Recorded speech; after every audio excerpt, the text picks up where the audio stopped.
Pemirsa, Subdit Indaksi di Treskrimsus Polda Sumatera Selatan berhasil menangkap pengembang perumahan nakal yang diduga menipu 97 konsumen.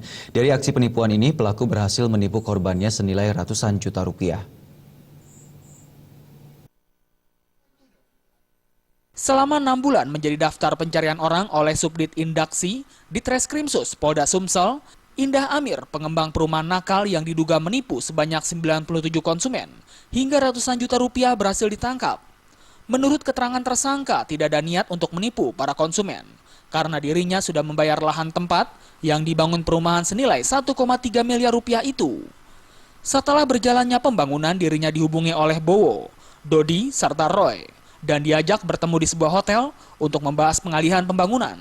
Selanjutnya, pembangunan perumahan tersebut menurut developer pertama akan dilanjutkan oleh Bowo, dan Bowo kemudian memberikan uang senilai 70 juta.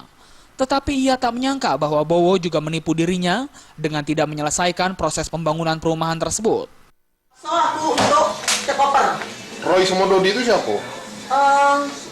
Developer juga. Developer lain. Atas arahan Pak Bowo. Aku dipaksonyo developer. Usahakan aku tunjuknya di hotel itu oleh Kak Roy duit 70 juta. 70 juta, kasih aku makan, punya habis duit itu untuk aku hidup. Jadi, kata mereka, kau larilah, biar kami menyelesaikan galo-galo. Karena aku tidak kata pernah nak niat nak nipu konsumen-konsumen aku. Tanah aku bayar 1,3 miliar, sertifikat aku pecah galo-galo, utang aku di bank pelapon 3,5 miliar, aku ngomel cuma 1,8, sudah aku bayar sisa utang 1,3 miliar, boleh dicek. Fakta otentik atau galo.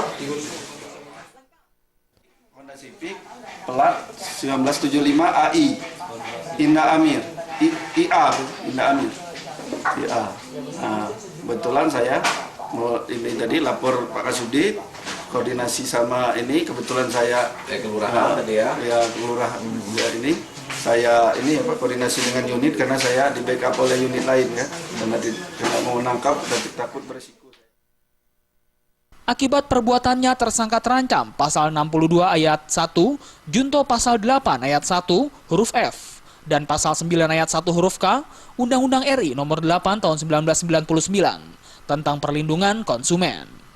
Dari Palembang, Sumatera Selatan, tim liputan melaporkan.